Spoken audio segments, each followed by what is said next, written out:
All right, good morning, everyone. Thanks for joining us for this webinar in the new year. I know we are, 2/3 of the way through January, but we're really excited. Last year, for everyone that attended our webinars throughout the year, I think we had almost 40.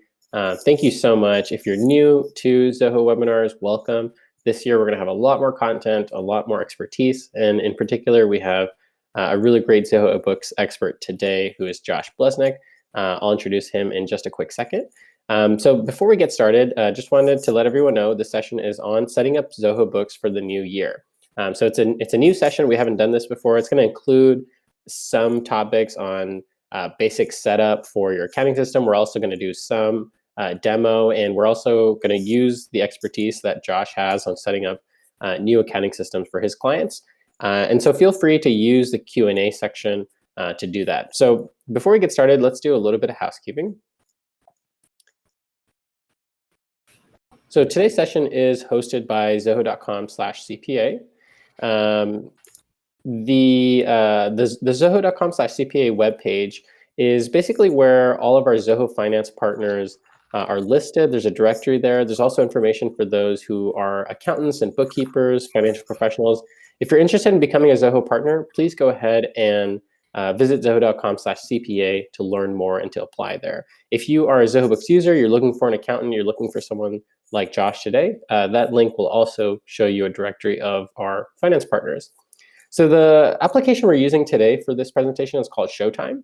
So if you look around, there's a few different buttons, and I want to show you a little bit of what they do. So on the left-hand side of your screen, you should see a questions panel.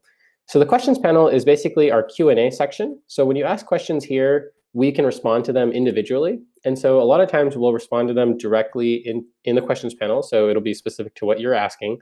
Sometimes we may also project those questions on the screen for everyone to see. And then we can also use those questions to ask Josh in particular, or Val or Nathan or myself.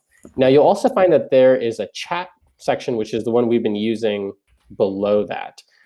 So the chat section is where you can talk about your favorite breakfast foods. Let us know if you can't hear, like someone mentioned. We'll try to troubleshoot with you. But try to reserve the chat section for general questions that we might have for you, and use the Q&A for us so that we can make sure we get to every question.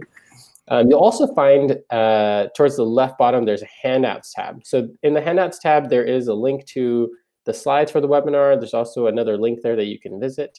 So go ahead and check that out as well.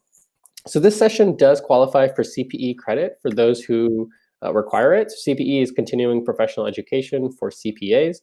To earn CPE, you must attend for the entirety of the session and complete 3 out of the 4 polling questions that are going to launch on your screen. So the first polling question is going to look a little bit like this. And Nathan has just launched that for us. So you can go ahead and answer the question, how has 2021 been so far for you? Great. I'm happy 2020 is over is the second choice. Wait, it's 2021. That was my reaction for a while. And then need more coffee. So the great thing about this is we can show you the results, so you can see what everyone else is saying. And more importantly, if you feel that you have missed a poll or went off the screen too quickly or something happened, you refreshed your page, just head on over to the poll section on the left-hand side, click on that, and you should be able to access that poll from there. So don't be nervous if you can't see it. You can always go back and check out a poll from there. And you've got to answer 3 out of the 4 polling questions that are going to pop up. The one that we just did does not count. There's also going to be an evaluation that pops up at the end of the session. There is going to be evaluation in the browser, but I'm going to give you a link in the chat bar at the end of the session for you to fill out that evaluation. We'll also email that to everyone. You need to complete that evaluation to receive your CPE, but we ask everyone to complete that as well. Let us know how we're doing, and it really helps us improve these sessions. So that is it for kind of the basic housekeeping. Just want to introduce the Zoho speakers today. We're going to be kind of on the sidelines, but we help out here. My name is Tala Bakar. I'm a program manager here at Zoho. I've been at Zoho for 5.5, going on 6 years now. And the program suite has really shifted a lot, but I am enjoying every bit of it. And if you have any questions in particular on the finance apps, I'm your guy. I'm going to go ahead and introduce Val Steed, our resident CPA.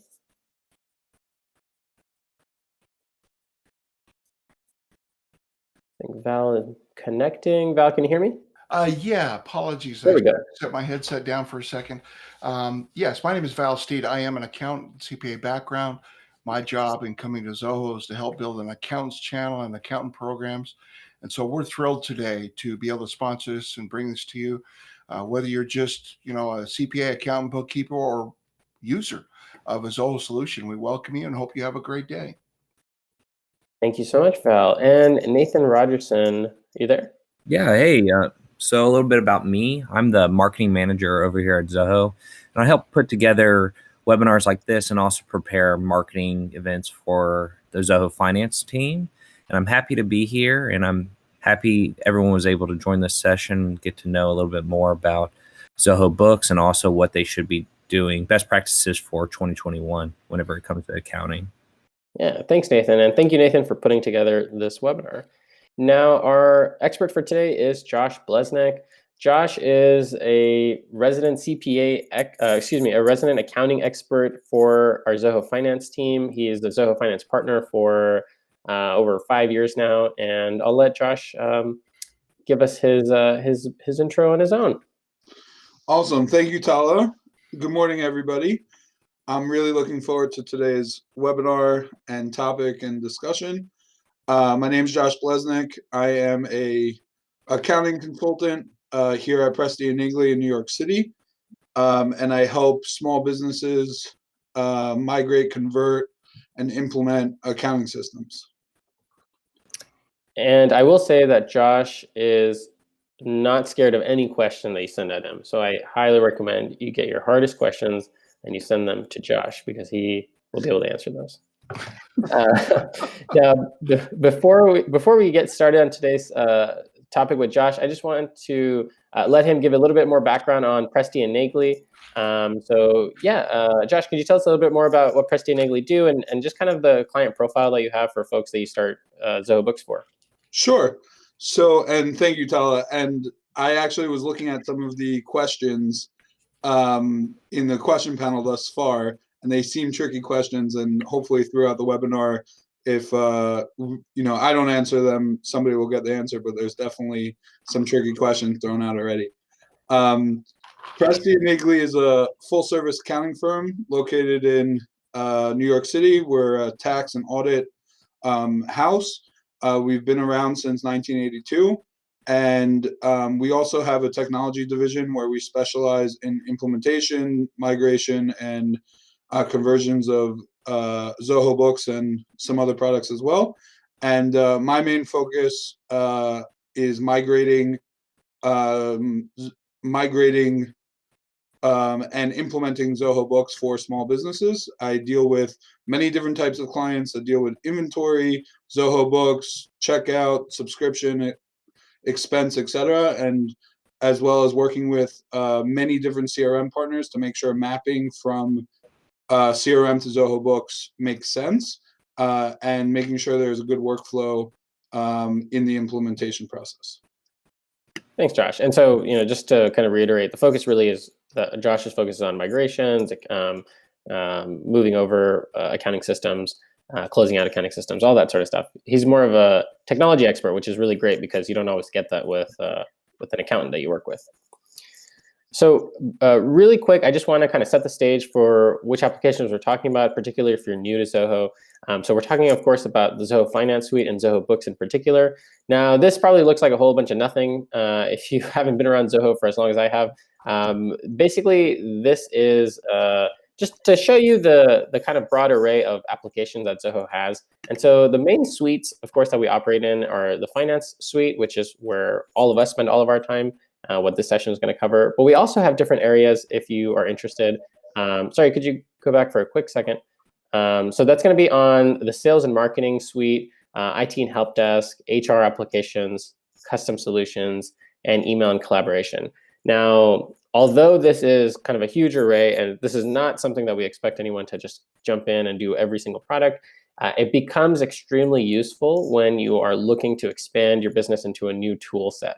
So let's say you need something as simple as a electronic signature for documents. That's a product that Zoho has. That's a product that you can integrate into your other applications, including your finance apps.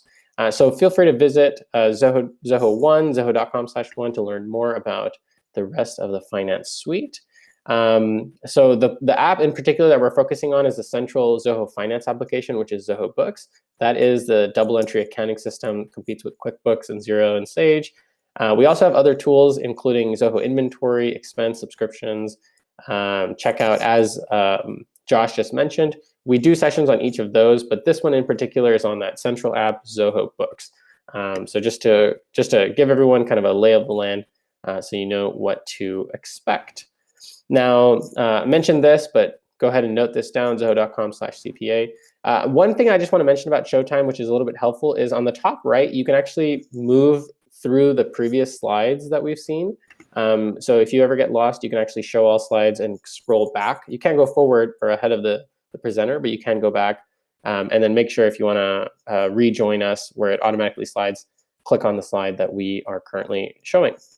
So without further ado, I'd like to actually jump into the session and pass this over to Josh.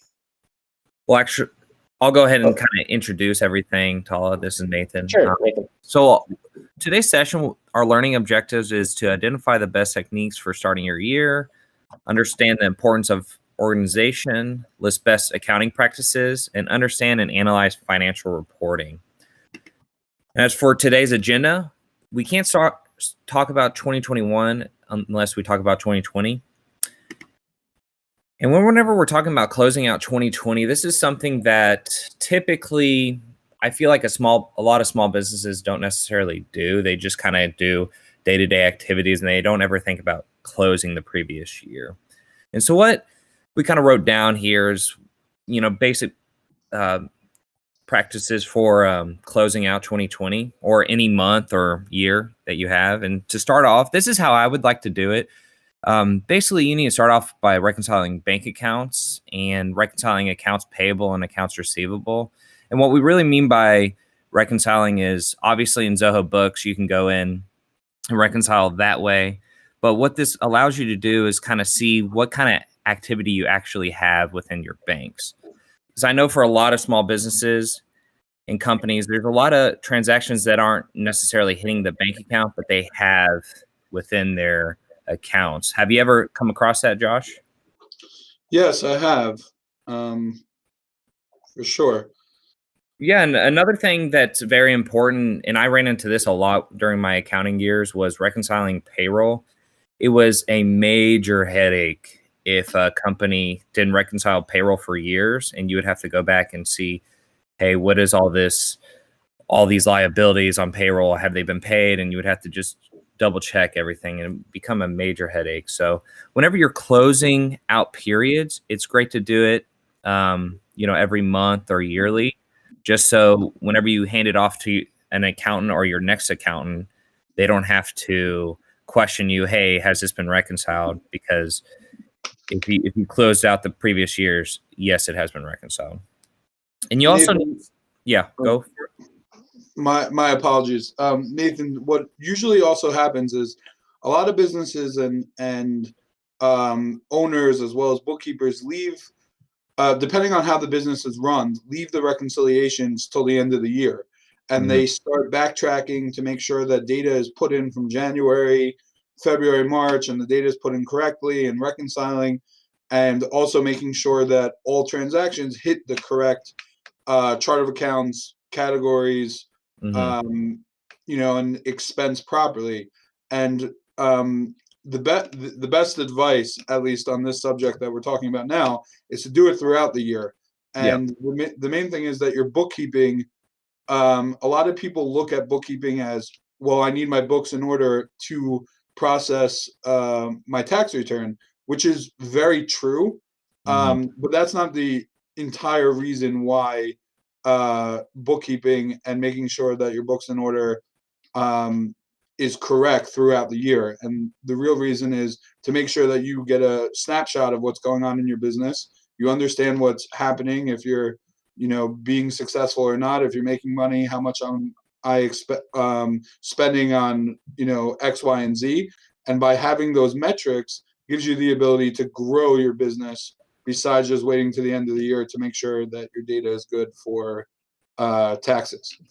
Yeah, for sure. And also there's other categories like counting inventory and kind of like what Josh is saying. If you wait till the end of the year, it can be time consuming. And also if you hand it off to an accountant, it could be a big bill because a lot of times if you haven't touched your accounting software in over a year, there's a lot of work that needs to be done. And I kind of see it as how I clean my car. This is kind of nerdy, but I clean my car basically every time I get in it. My wife hates it, but if you clean it every day, at the end of the year, you don't have to have a big major cleanup. And so whenever we're talking about closing 2020, it is very important to, after you reconciled everything, to gather financial statements and also review those financial statements. The reason why you need to review them, obviously, you need to make sure everything's in the right account, and nobody knows your business more than you do. You can have an accountant in there that comes in once a month. They might know your business pretty well, but an accountant that comes in once a year, they don't know it as well as you do. And so whenever you see a transaction that looks out of place or something, an account that shouldn't be there, it is you who can notify the accountant. And a lot of times accountants, a good accountant will tell you if they kind of see something that's off whenever they view year-end reports and everything. And also another great feature that Zoho Books and many other accounting softwares have is they allow you to close previous periods. But I highly advise you, do not do this unless you talk to an accountant or you're 100% confident, because I came across multiple situations where my clients did close previous periods, and it wasn't a major deal, but the thing was I just had to do a journal entry at the start of the next period, which just kind of looks weird whenever you're doing for tax purposes and tax returns and everything. And it's just a questionable item. Or have you ever come across that, Josh? Yeah, I have. It really depends on, the type of business and what the topic is, but yes, for sure. Mm-hmm. And here's just kind of a quick look at what it looks like in Zoho. And like we mentioned earlier, we will be doing a demo, and Josh will be able to kind of show you live what this kind of looks like. Awesome. And Nathan, just to jump in terms of closing your books for the year, is a lot of people like to close out periods. And I apologize that I didn't answer this before when you tuned me in. But what happens is typically when you deal with, for instance, you can close your books for the year, but a lot of companies like to do a hard close at the end of a month or at the end of a quarter. And by doing that, it really gives you the ability to make sure that your books aren't touched and there's no additions or things added to prior periods. And especially during migrations and stuff like that, as well as having a clear vision and description of what's going on in the business, having a closed period gives you that ability. Yeah, it also gives a lot of business owners confidence, and accountants just confidence in that their previous reports and everything are accurate, so that whenever they're providing it to accountants, they don't even have to second guess themselves. They go, hey, this is what we used for the tax return last year. Here you go. So it's a pretty easy transition for sure. For sure. So I'll go ahead and launch the first polling question before we continue to 2021. And really, I just kind of want to know what industry is everyone in? And just a reminder, if you would like to receive a CPE credit, you need to answer 3 out of the 4. And we'll leave this up for about 10, 15 seconds.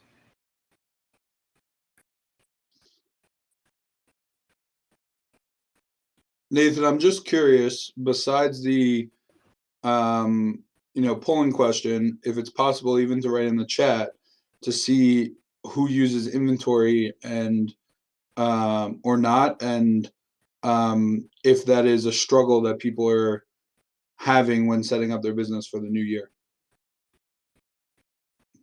I'm just curious.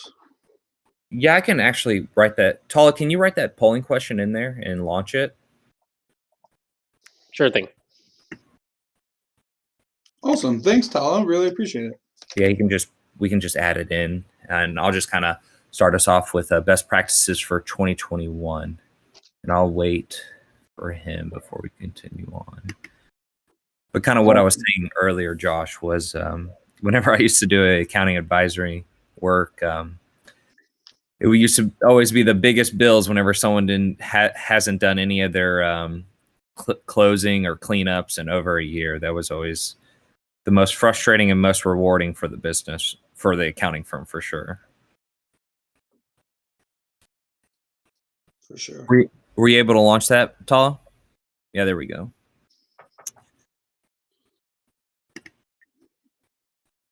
I just launched it for you, Josh. Awesome. Thank you very much. I'm actually looking at the chat as well. And the real reason why I just wanted to propose that question to everybody in the audience, especially tuning into today's webinar and listening to our discussion about setting up your books for 2021, is inventory tends to be something, and we'll touch on it a little bit, but inventory seems to be an issue that a lot of business owners have to make sure it's done correctly.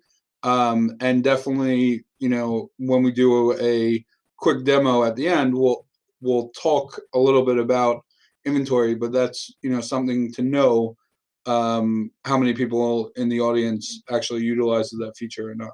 Yeah, it's about 1/3 of our audience so far, Josh. Awesome. Thank you. Let's kind of continue on so we can get to that demo, because I'm sure a lot of people want to see a demo. So whenever we're saying starting 2021 off right, really what you need to do is evaluate what you did in 2020 and kind of see how you can improve your business. And any issue that you found, for example, if your inventory was off, 2021 is a new year, so it's time for you to get everything ready to go and clean for the new year.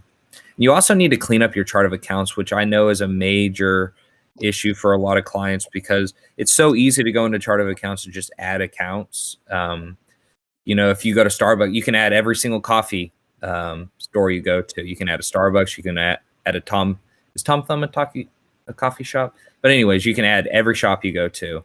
And then as an accountant, whenever you get someone's books and you see all these extra unneeded accounts, for me, it would get not necessarily confusing because I would know what I'm doing, but whenever it comes to reporting, it just seems kind of bogged down. And I don't know if you feel that same way, Josh.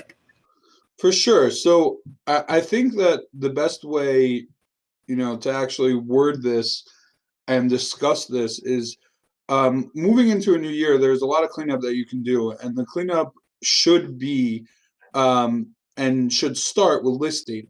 So, chart of accounts, as an example, there are old accounts that are not used in the past that can be inactivated or deleted that you might never use. There might be sub accounts that you have that are no longer something that you use or your business uses. Especially with the new times with Corona, there might be additional accounts that you need to add, such as PPP and loans and long-term liabilities. And that also, when it comes to vendors and customers, there might be customers that, unfortunately passed away or no longer a customer or something happened. Same thing with vendors. And then the last, I guess, main thing with your list data is items. To be able to go through items, are you offering any new services or products this year that you didn't offer last year? Are there, excuse me, any new items that you want to book to specific income accounts to be able to look at your income differently this year? And are there any other items that you never invoiced for that you now want to track? So being able to clean up the chart of accounts also is associated with your items, the products and services that you offer, as well as the customer and vendor lists. Yeah, we definitely dive into that here a little bit.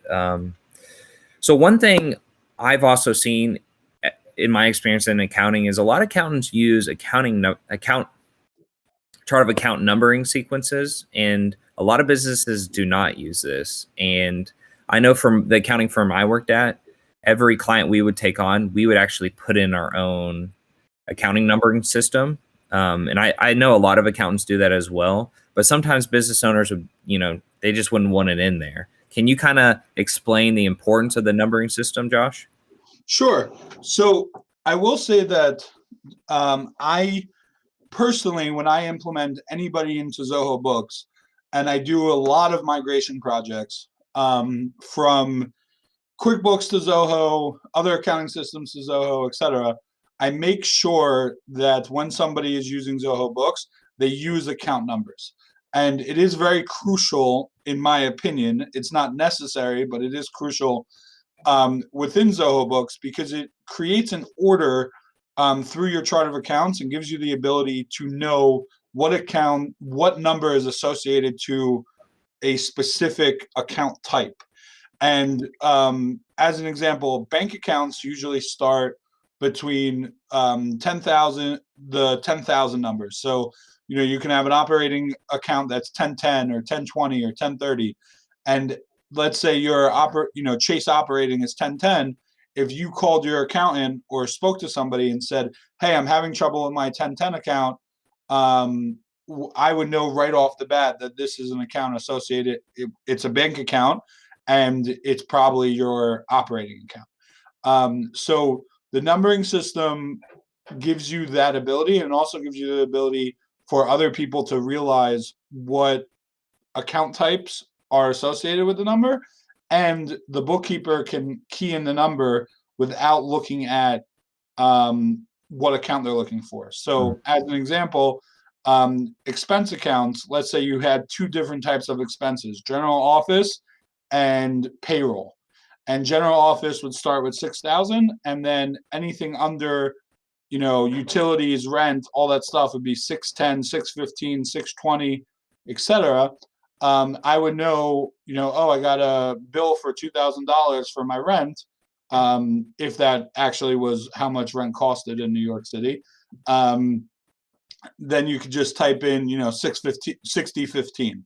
So the way that it's presented on the screen is that current assets, including bank accounts, are 10,000s to 16,000s. Usually people use 4-digit numbers. You could use 5 or 6 digits as well. Property, plant, and equipment are around 17 to 18,000s. Liabilities are 2,000s or 20,000s. Long-term liabilities are 25,000s. And the real for businesses is your income accounts and your expense accounts. And your income accounts usually start around 3,000 to 4,000. A lot of my clients use 4,000 numbers for income accounts, and 6 to 8,000s are expense accounts. Yeah.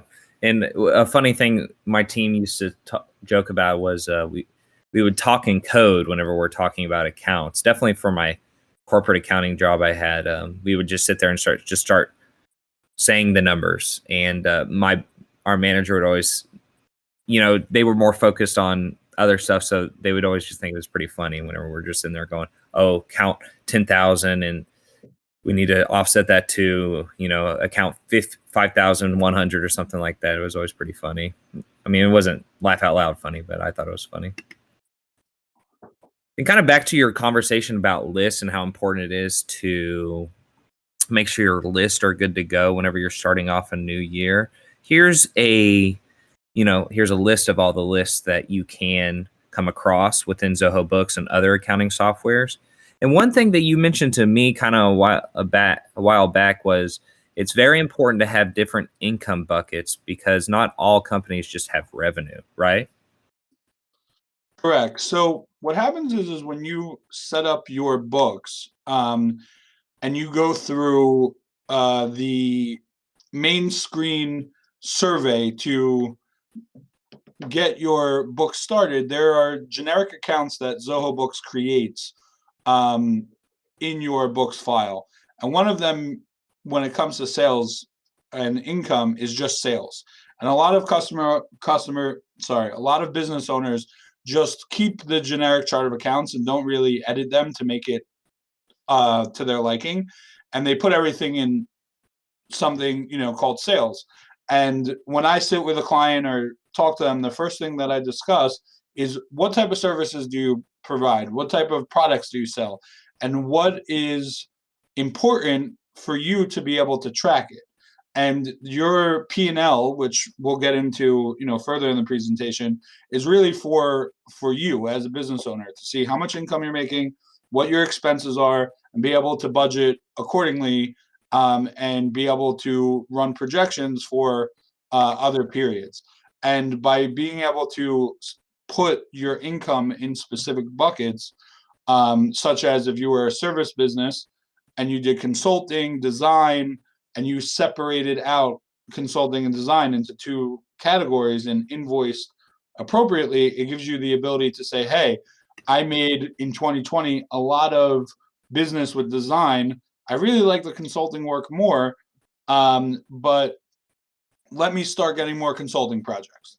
And by doing that, that gives you, that type of outlook of what's going on in your business. Yeah, you can also compare it to margins and see what is most profitable. Kind of what you were saying is design might not be the most profitable part of your business, even though you enjoy it. So you have to kind of evaluate what's worth it to you. Is it the money or is it your enjoyment, I guess? And so kind of a continuation of the products and services, Josh mentioned earlier, outside of chart of accounts, you can also use the system to track your products and services. And I know a lot of businesses might get confused whenever they're trying to put in certain services because they might actually create an item. I actually helped out a Zoho client who was creating items and tracking inventory off of a service-based business. And I just kind of explained to her, hey, you might want to clean this up or work with an accountant to do that. Josh, do you have more to add to this? Sure. It really depends, but in terms of setting up your products and services and the items, it really correlates to your income accounts and your expense accounts. So when you create, a non-inventory item, and we're talking all service-based for the moment, non-inventory items and service-based items, we want that account or that income account to be correct and associated to the correct product.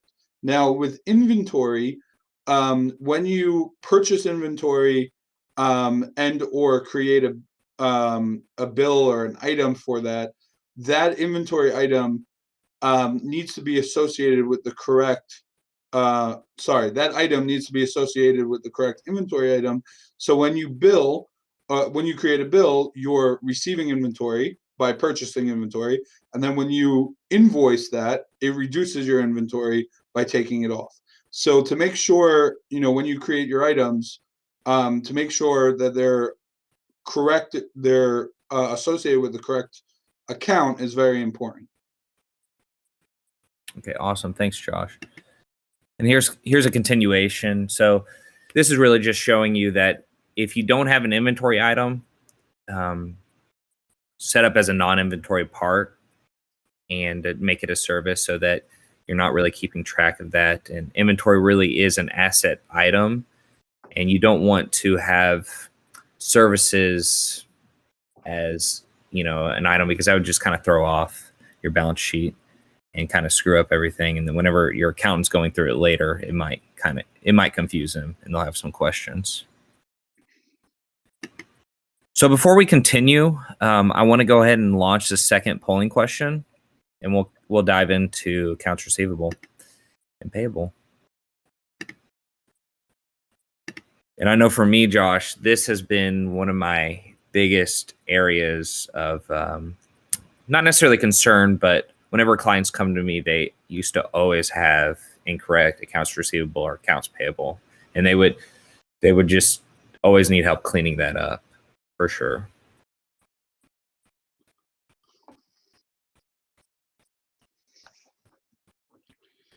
So the main thing with AR and AP, accounts receivable and accounts payable, especially going into the new year, is being able to look at all your receivables and to see what you're actually going to get payment on and what actually might be invoices that need to be written off.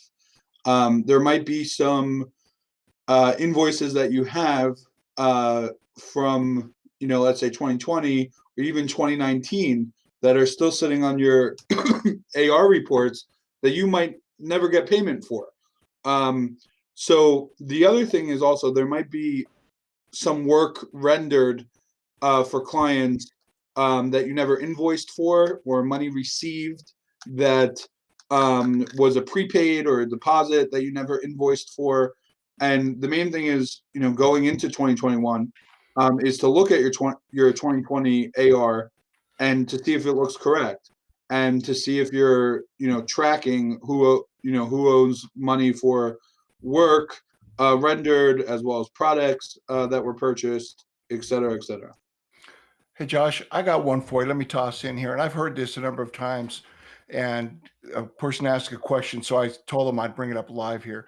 If somebody goes in and sets up cash accounts, but they're really bank accounts, but the problem is they use them as cash accounts, then they go to reconcile and they won't show up as bank accounts.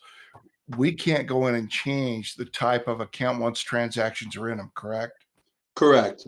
So how do you work around? How do you fixing that with journal entries, creating new accounts, and journal entry, moving stuff? I mean, so what you can do is there is a feature in Zoho Books that you can move activity from one account to another. So if something's set up as a cash account, you're not able to reconcile it, and you're also not able to change the account type, right. as mentioned.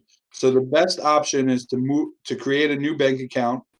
Let's call it Chase Checking, and take everything that's in that cash account and move the activity into the bank account so you can reconcile. Excellent. Thank you. No problem. Yeah. We'll show that later as well, Val. Okay, thanks, guys. We'll just jump in and show it. And yeah, so let's continue on. Awesome. So one thing I just want to mention, Nathan, before we go into another topic is accounts payable. So the question has been raised many times this year in 2021 in the past 2 weeks with clients that I spoke to and have been speaking to, if it is mandatory to actually create bills and track accounts payable. And the reason why I'm bringing this up is a lot of people today, what they do is when a bill comes in or something comes in that they need to pay, they pay it on a credit card, they pay it with a debit card, ACH payment, and they're not waiting, 30 days, 15 days, 20 days to pay a bill. They just pay it as soon as it comes in. So in that case, tracking your accounts payable is not necessary because when an expense happens, you create an expense transaction within Zoho Books and you're done with it. But there are ways to make sure that your cash flow is consistent and you don't really need to pay bills right away. Such as an example, if you were a manufacturer or a warehouse, you might have to pay COD, or you might have 15 to 30 days to pay your vendors. And by creating a bill, it reminds you and gives you the ability to know that I owe this this payment to this person at this time. Yeah.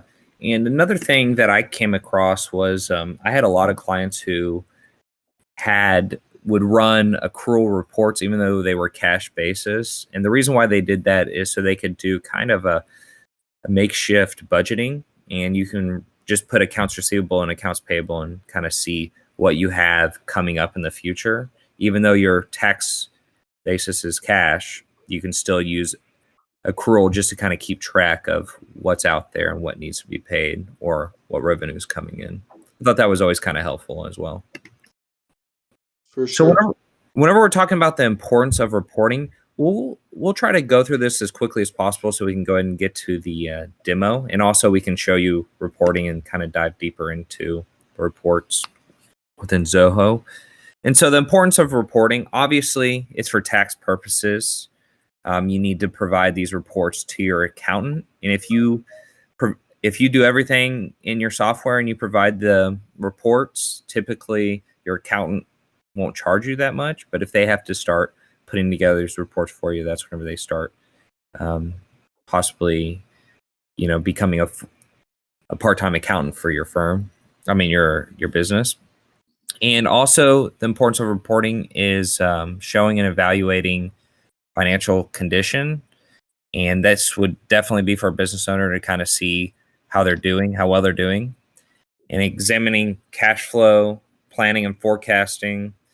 And it also helps mitigate errors. Kind of what I mentioned earlier is if you're reporting and you're doing monthly reports and you're comparing it to year-over-year reports, you're able to see what looks off. And for example, if rent every month is $2,000 and then one month it goes up to $3,000, you can immediately know something's wrong. So you can dive into the rent account and see what's going on within there. And I know Josh has a lot more to say about reporting whenever we dive into the actual Zoho books, but really the reports are just as transactions are being recorded via the bookkeeping function, the foundation for the reports and financial statements are being created within your accounting softwares. And the reports we kind of mentioned earlier is the balance sheet, your profit and loss, your accounts receivable summaries, and accounts payable summaries. So as you're entering everything into your accounting softwares, it's automatically creating a report on the back end. And these are obviously easily prepared, and you compare them pretty easily within Zoho Books or any other accounting software. Now, whenever we're talking about profit and loss, just in case you're not aware, the profit and loss or income statement is a financial statement that summarizes the revenues, costs, and expenses incurred during a specific period, typically 1 year or 1 month. This statement provides information on a company's ability to generate profits by increasing revenue or reducing costs. And so whenever we're looking at your profit and loss statements, those are typically for the business owner. And that's something that the business owner should evaluate on a monthly, weekly, monthly, daily, yearly basis. So as often as you would like, and however many transactions you have within a day, you might want to look at it daily if needed. And the balance sheet, that's more for accountants. And it's a report that shows a company's assets, liabilities, and shareholders' equity at a specific time. And it provides a basis for evaluating a business capital structure. It's debts to equity to ensure a business has enough assets at the given time to cover their expenses and liabilities. So really, whenever you're looking at your balance sheet, you're just looking at your assets versus your liabilities. And pretty much what I just said, you're just trying to make sure you can cover the costs at that time. And that's what I was talking about a little earlier about how some businesses like to run on accrual, even though their tax basis is cash, just so they can kind of look at their balance sheet and evaluate, hey, I have enough money to cover certain periods. And another great tool within Zoho Books, and Josh will cover this through the demo, is reporting tags. And this allows you to group transactions to certain, let's just say, locations. If you have 2 different locations, you can put a reporting tag in, and you could say, hey, location in Texas is performing this well whenever you're pulling reports, and locations in California are performing this well. And so that's what the reporting tags functions are for. And before we go to the demo, I need to launch the 3rd polling question. And we'll give this about 20 seconds, so then we can launch that demo.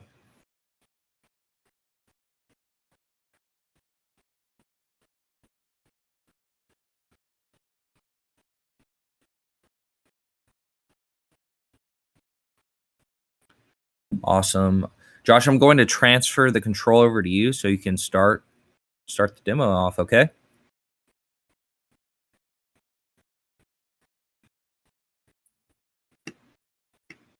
Did we lose Josh? I'm here. Sorry. Oh, okay, I'm Josh. looking forward.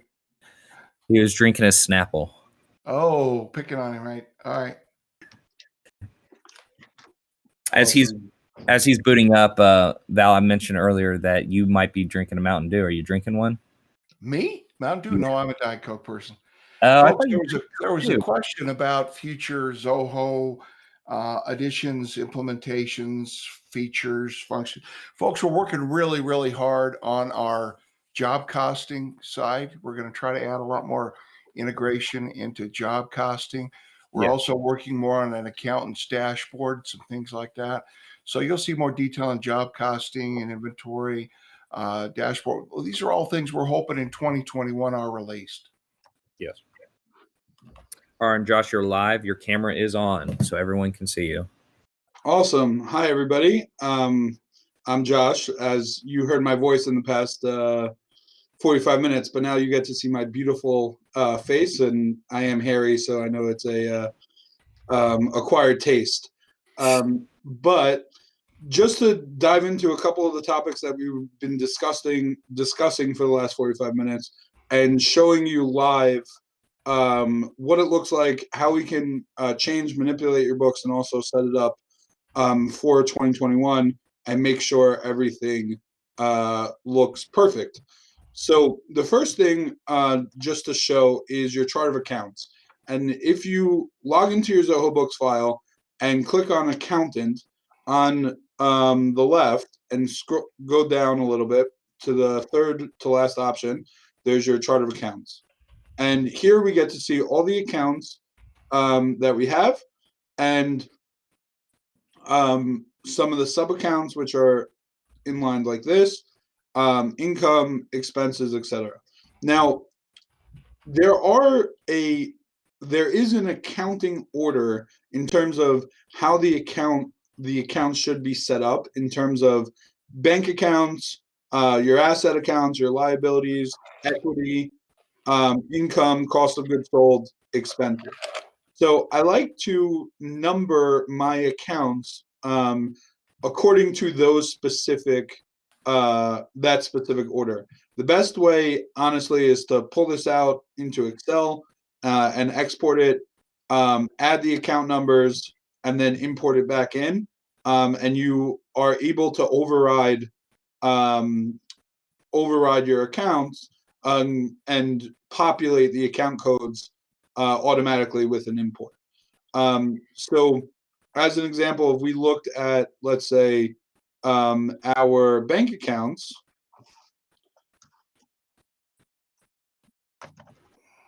and we have Chase, Citi, CMB Government, HDFC, and account one.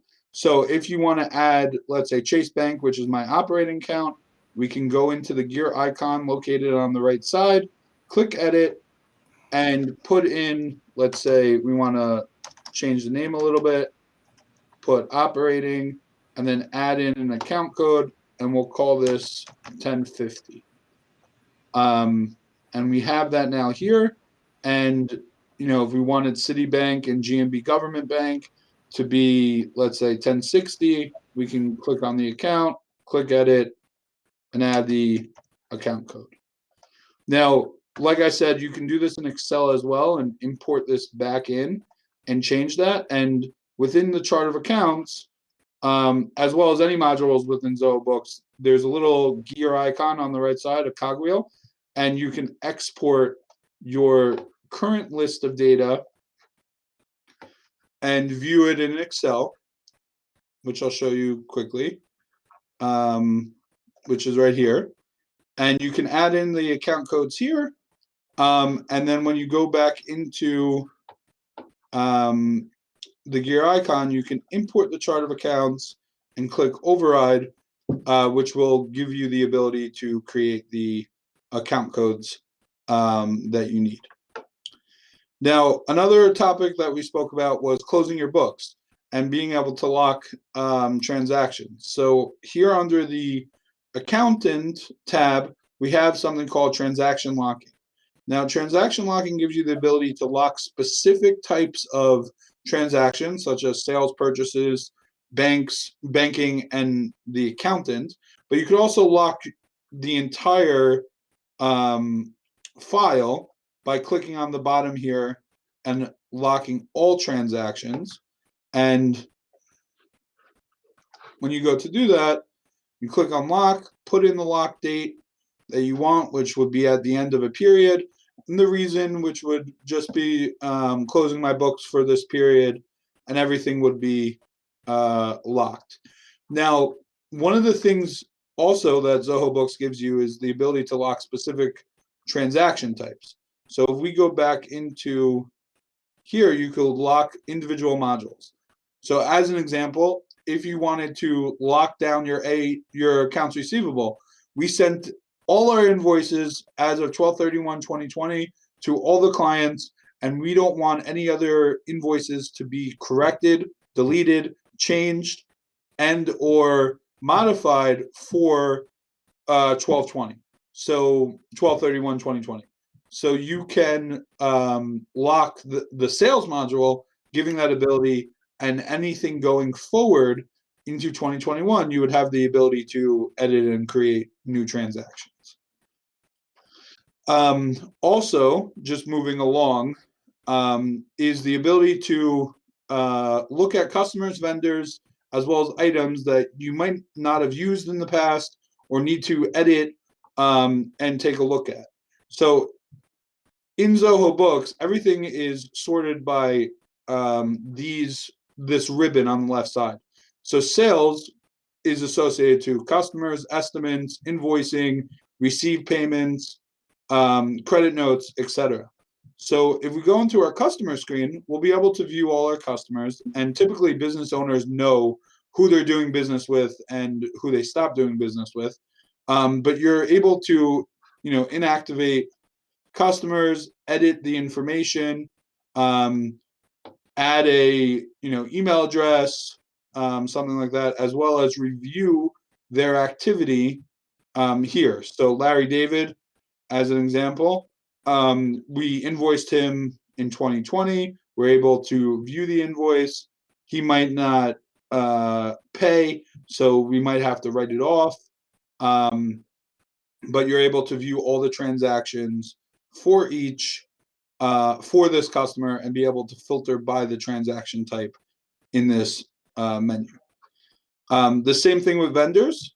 You would be able to go into the vendor screen by clicking on purchases and click on a vendor, deactivate them if you need, click on here, click on the vendor itself.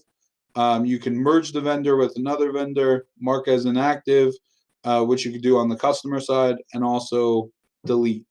I would refrain from deleting anything that actually has activity. You can inactivate a client, a customer or a vendor if you're no longer using them, but having the activity in the books makes the most sense. And the next quick thing is your items.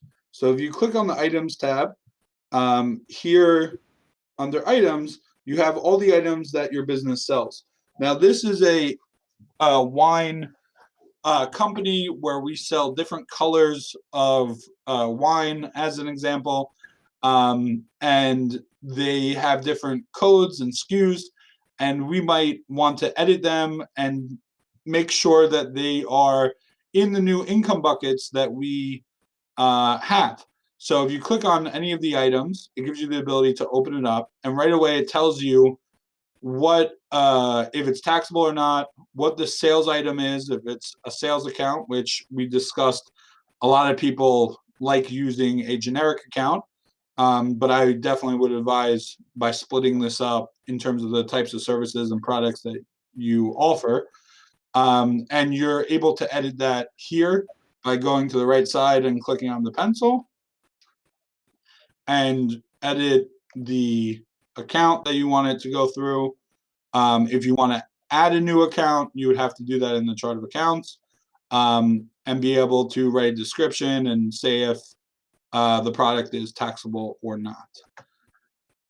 Now, just the last thing, I know we have about 6 minutes left, and I apologize if I am talking fast, but I definitely want you to be able, one, to see my beautiful face, and also be able to see the product a little bit and get a glimpse of what is inside Zoho Books, and be able to make sure that you are off and up and running for 2021. So here within the reports module, on the left side, we have all different reports, excuse me, that you can run for different types of modules within Zoho Books. So right here with under sales, we have sales by customer, sales by item, sales return history, sales by salesperson, packing history. We have inventory reports, receivable reports, payments received, payables, purchases and expenses. So the main major report that every business owner looks at and is really the crucial report to know what's going on in your business is the P&L, the profit and loss statement. So if we click on your profit and loss statement, this would be for this month. We can change the parameters, and we're going to view this for the previous year. And if you see, this company has a fiscal year of June to May instead of having a calendar year. And here would be your P&L. Now, you're able to customize the report a little bit, add some extra filters if you want, if you use reporting tags, be able to see, my sales by coast, region, department, location, the type of product, et cetera, and giving you a extra layer of reporting. So when reviewing your P&L, you're able to see your income, your cost of goods sold, as well as your expenses, and the total, of your expenses. You filter this through different time periods and be able to review this internally to see what's going on. And the best feature also is you're able to collapse and expand the report to see detail or not, as well as be able to schedule the report to be able to push to an email address and show a specific format that you have. So I'm just going to end sharing because I know we're getting close to the end of the webinar. So I'll definitely hand this over back to Nathan, but thank you guys very much and really appreciate your time and the ability to present this. And I hope that this was helpful.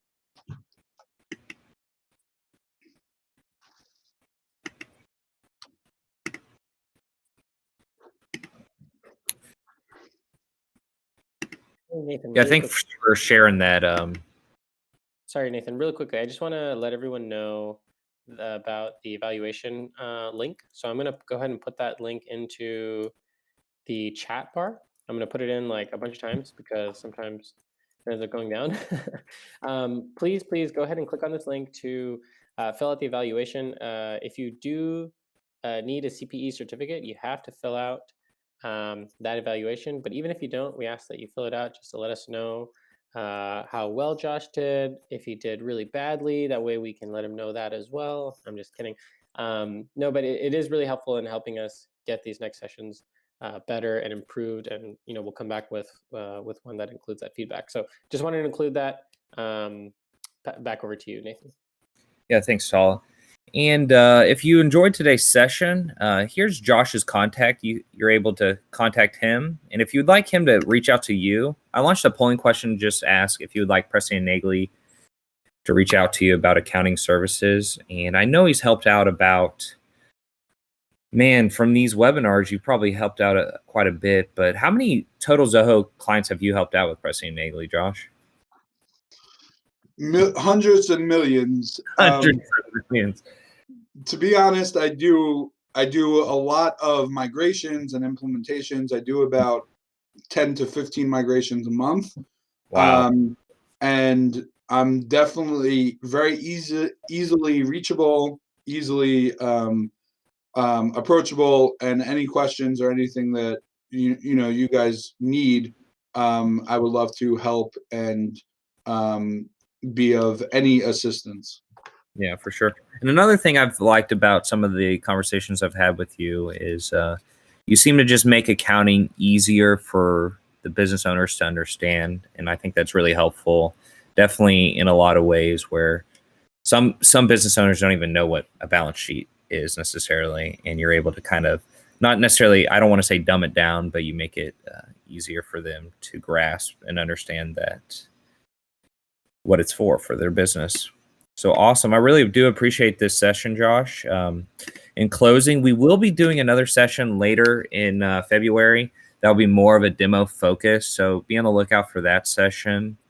And like Tala mentioned earlier, if you enjoyed the session, go ahead and let us know in the evaluation. Also, if you didn't enjoy the session, you can let us know as well. Both are welcome. And I really do appreciate everybody stepping in and helping out with questions, Tala, and also the presentation, Josh, and Val as well.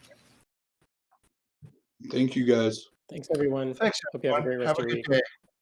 Bye. Thanks.